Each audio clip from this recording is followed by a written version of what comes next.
Trump और उसके gang को पता होना चाहिए कि जिंदा खामनेई तुम्हारे लिए कम खतरनाक था, शहीद खामनेई तुम्हारे लिए बहुत खतरनाक है। अब जो जंग हो रही है कौन करवा रहा है? क़यादत तो सारी मारी गई है। सिपा सालार मारा गया, फौज का चीफ मारा गया, GHQ का कमांडर इन चीफ मारा गया, सिपा का चीफ मारा गया, वजीर दिफा मारा गया। जंग कौन लड़ रहा है? भाई साहब, ट्रंप भाई का तो कट गया।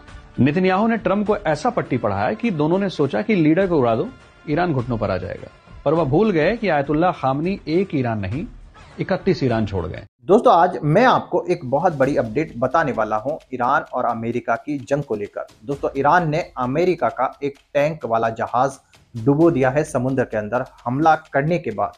जी हाँ दोस्तों, ये खबर आपने शायद सोशल मीडिया पर सुनी होगी और मैं इस बात की सच्चाई आज इस वीडियो के अंदर बताने वाला हूँ।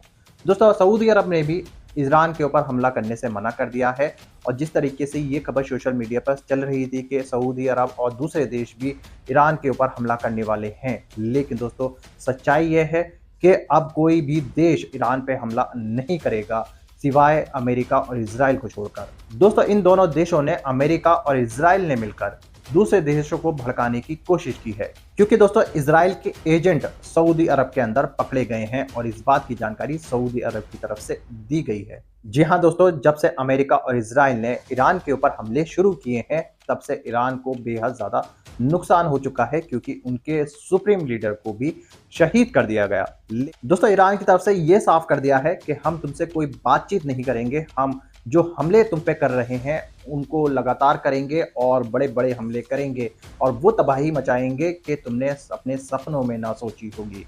दोस्तों, लगातार अमेरिका और इजराइल मिलकर ईरान के अंदर हवाई हमले कर रहे हैं, जिससे ईरान को भी नुकसान हो रहा है, लेकिन ईरान अपने ड्रोन और मिसाइलों से इजराइल के अंदर हमले कर रहा है। दोस्तों, आज जो मैं आपको वीडियो दिखाने वाला हूं वो वीडियो देखकर आपको इस खबर की सच्चाई पूरी डिटेल के साथ मिलेगी और आपको पता चलेगा कि इस जंग में आगे क्या होने वाला है। मगर दोस्तों, ये वीडियो दिखाने से पहले मेरी आपसे गुजारिश है, आज का ये वीडियो पूरा एंड तक जरूर देखना और अगर आप मेरे चैनल पर नए आए हो चैनल को जरूर सब्सक्राइब करना, साथ में इस वीडियो को ज्यादा से ज्यादा लोगों में शेयर जरूर करना। चलिए दोस्तों, पहले आप ये वीडियो देखिए, फिर आकर मैं आपसे बात करता हूँ। ट्रंप और उसके गैंग को पता होना चाहिए कि जिंदा खामनेई तुम्हारे लिए कम खतरनाक था, शहीद खामनेई तुम्हारे लिए बहुत खतरनाक है। अब जो जंग हो रही है कौन करवा रहा है? क़यादत तो सारी मारी गई है। सिपा सालार मारा गया, फौज का चीफ मारा गया, GHQ का कमांडर इन चीफ मारा गया, सिपा का चीफ मारा गया, वजीर दिफा मारा गया। जंग कौन लड़ रहा है? ये अब इमाम शहीद जंग लड़ रहा है। पहले इमाम जिंदा जंग लड़ रहा था, वो कंट्रोल रूम में था और अब उसकी रूह आ गई है और अब वो जंग लड़ रहा है। और रहबर ने फरमाया था कि जिंदा सुलेमानी इतना खतरनाक नहीं था जितना शहीद सुलेमानी खतरनाक होगा तुम्हारे लिए। ट्रंप और उसके गैंग को पता होना चाहिए कि जिंदा खामनेई तुम्हारे लिए कम खतरनाक था, शहीद खामनेई तुम्हारे लिए बहुत खतरनाक है और इसने डबो देना है तुम्हें, इसने नाबूद कर देना है। इनके बैरी बेड़े भी खलीज से भाग गए, इनके सफीर भी खलीजी मुल्कों से भाग रहे हैं और ये अपना सारा साजो सामान छोड़ के भाग रहे हैं और अब तलाश कर रहे हैं कि हमें बचाया जाए। अब कौन ये जंग लड़ रहा है? कोई नाम नहीं है सामने। एक रहबर शहीद होकर फिर उस कौम के हर फर्द के अंदर उसकी रूह चली जाती है। वो जो पहले सुस्त थे, लापरवाह थे, अब मुबारजे के मैदान में आए हैं। भले जंग में नुकसान होता है, लेकिन नुकसान बर्दाश्त करना और नुकसान से घबरा जाना, ये जो आज ईरान में फोर्सेज हैं, जवान हैं, ये सब के सब ये बमों के आवाजों में सदाओं में पले हैं, बड़े हैं। इनके लिए बम और मिसाइल और ये धमाके कोई नई चीज नहीं है। उस कौम के लिए नए होंगे जो महल्लों में पले हों, लेकिन जो मैदान जंग में पैदा हुए हैं और मैदान जंग में पले बड़े हों, उनके लिए ये खौफ नहीं है। उनके लिए ये इम्तहान है और अल्लाह तबारक व तआला ने उन्हें इस इम्तहान में सरखुरू करना है। ये ओहद की जंग है और इस जंग में हर चंद रहबर व पेशवा शहीद हो गए। जंग ओहद में पेशवा की शहादत की खबर फकत उड़ी थी और लोगों ने मैदान छोड़ दिया। यहाँ तो रहबर का जनाजा पड़ा हुआ है और उम्मत मैदान से भागी नहीं है, मैदान में डटी हुई है। ये वादा है अल्लाह तबारक व तआला का कि तुम घरों में रहोगे, खुदा मुबारजीन पैदा कर देगा जो अपने मक्तल में चल कर जाएंगे। भाई साहब, ट्रंप भाई का तो कट गया। नेतन्याहू ने ट्रंप को ऐसा पट्टी पढ़ाया कि दोनों ने सोचा कि लीडर को उड़ा दो, ईरान घुटनों पर आ जाएगा।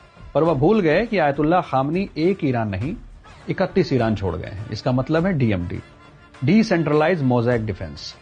अब यह कोई सिंगल पॉइंट ऑफ फेलियर नहीं है, यानी पावर अब किसी एक आदमी के पास नहीं। ईरान ने अपनी आर्मी IRGC को 31 आजाद यूनिट में बांट दिया है।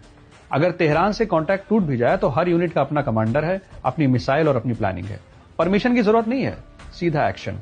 इजराइल ने सोचा था कि एक बंदे से डील करके रायता समेट लेंगे, पर अब 31 कमांडर ने रायता पूरे मिडिल ईस्ट में फैला दिया है। अब एक हेड को मारना काफी नहीं है, 31 अलग दिमागों से लड़ना होगा। मेढक तोलना आसान है भाई, पर इन 31 कमांडर्स को काबू करना नामुमकिन। ईरान ने तो साफ कह दिया अब हम नहीं रुकेंगे। जिसको ये इक्वेशन समझ में आया मुझे कमेंट करके जरूर बताएं। बाकी एक बात तो साफ है कि ट्रम्प भाई पूरी तरह से फंस गए हैं। इस जंग का सबसे बड़ा लूजर अगर कोई है तो वो है अमेरिका, और ये बात मैं प्रूफ कर दूंगा इस वीडियो में। बस इस चेहरे को याद रखना, इसने एक बहुत बड़ी चीज डिस्क्लोज की है। सबसे पहले इंडिया में जितने भी लोग इंडिया में सेफ फील कर रहे हैं ना, तो किसी झूठे नेता को थैंक यू मत बोलिए, जो हकदार है उन्हें बोलिए।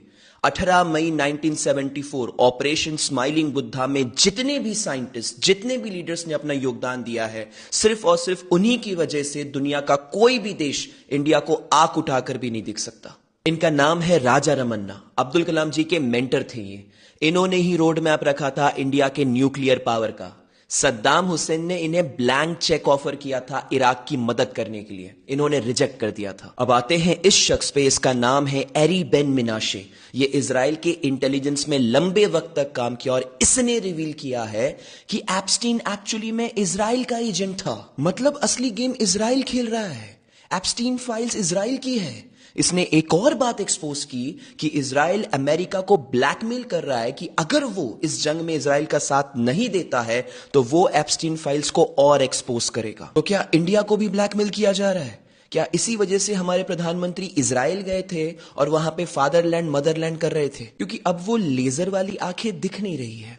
अब सबसे इंपॉर्टेंट बात, इस जंग में इंडिया का क्या नुकसान होने वाला है। ईरान ने तो डिक्लेयर कर दिया है कि वो स्ट्रेट ऑफ हॉर्मुज को ब्लॉक कर रहा है। ये वही रास्ता है जहां से मैक्सिमम तेल का व्यापार होता है। और जस्ट अभी रिपोर्ट आई है कि भारत के पास केवल और केवल 25 दिन का तेल बचा है। तो ईरान ने तो साफ कर दिया है कि अगर वो गया तो बाकी मिडिल ईस्ट देश को भी बर्बाद करके जाएगा। इस पूरे जंग में एक चीज तो क्लियर है कि अमेरिका तो गया। अमेरिका सिर्फ जंग में कूद जाता है और सिर्फ मार खाता है सबसे। जेनेटिकल प्रॉब्लम है। आप खुद सोचिए, 2001 में ये अफगानिस्तान गया, क्यों? तालिबान को हटाने, और 2021 में तालिबान को लाके खुद निकल गया। ये सिर्फ मार खाए हैं पूरी दुनिया से, चाहे वो वियतनाम हो, चाहे वो जापान हो, चाहे वो अफगानिस्तान हो। ये तो सोशल मीडिया में इनका कंट्रोल है, तो ये नैरेटिव बना देते हैं कि सबसे स्ट्रांग है ये। तो इंडिया का केवल सही रहना अब काफी नहीं है, अब वही रहेगा जो पावरफुल है और रेडी है। दोस्तों देखा आपने ये वीडियो, उम्मीद है ये वीडियो देखकर आपको इस जंग की सारी पूरी डिटेल के साथ जानकारी मिल चुकी होगी। दोस्तों ये जो जंग चल रही है अपना बहुत खतरनाक मोड़ ले चुकी है, क्योंकि लगातार ईरान इजराइल पर हमले कर रहा है और वहीं अमेरिका और इजराइल मिलकर ईरान के अंदर हवाई हमले कर रहे हैं। कई लोगों की इस हमलों की वजह से जान भी चली गई है। दोस्तों ये जो खबर उड़ रही थी, जो सोशल मीडिया पर चल रही थी कि अब सऊदी अरब ने ऐलान कर दिया है वो ईरान पे हमला करेगा, लेकिन दोस्तों अब सऊदी अरब ने बयान जारी कर कहा है कि हम ईरान के ऊपर हमला नहीं करेंगे। और जिस तरीके से इजराइल के एजेंट सऊदी अरब में पकड़े गए हैं, तो सऊदी अरब इसकी जांच करने जा रहा है और पता नहीं आगे हो सकता है सऊदी अरब ईरान के साथ आ जाए। दोस्तों आप लोगों की क्या राय है इन हमलों के बारे में? आप लोग मुझे कमेंट करके जरूर बताइएगा कि ईरान जिस तरीके से इजराइल के ऊपर हमले कर रहा है, तो इससे ईरान की जीत होगी या ईरान अपने सुप्रीम लीडर की मौत का बदला ले लेगा, या फिर जो अरब कंट्रियां हैं वो ईरान के साथ आएंगी? आप सब मुझे कमेंट करके जरूर बताइएगा और बताइएगा कि अमेरिका क्या इजराइल का साथ छोड़ने वाला है, क्योंकि ये जो जंग चल रही है इसको कई सारे दिन हो चुके हैं, यानी 6-7 दिन हो चुके हैं और लगातार ये जंग चल रही है। और अमेरिका को जिस तरीके से ये बात लग रही थी कि ये जंग 2 से 4 दिन में ख़त्म कर देंगे, लेकिन दोस्तों ये सबसे बड़ी भूल थी उनकी। दोस्तों आप लोगों की जो भी राय हो वो सब कुछ मुझे कमेंट करके ज़रूर बताइएगा। दोस्तों आज की वीडियो में बस इतना ही, मैं फिर मिलूंगा ऐसी ही दूसरी वीडियो के साथ। तब तक के लिए सलाम, नमस्ते, जय हिंद।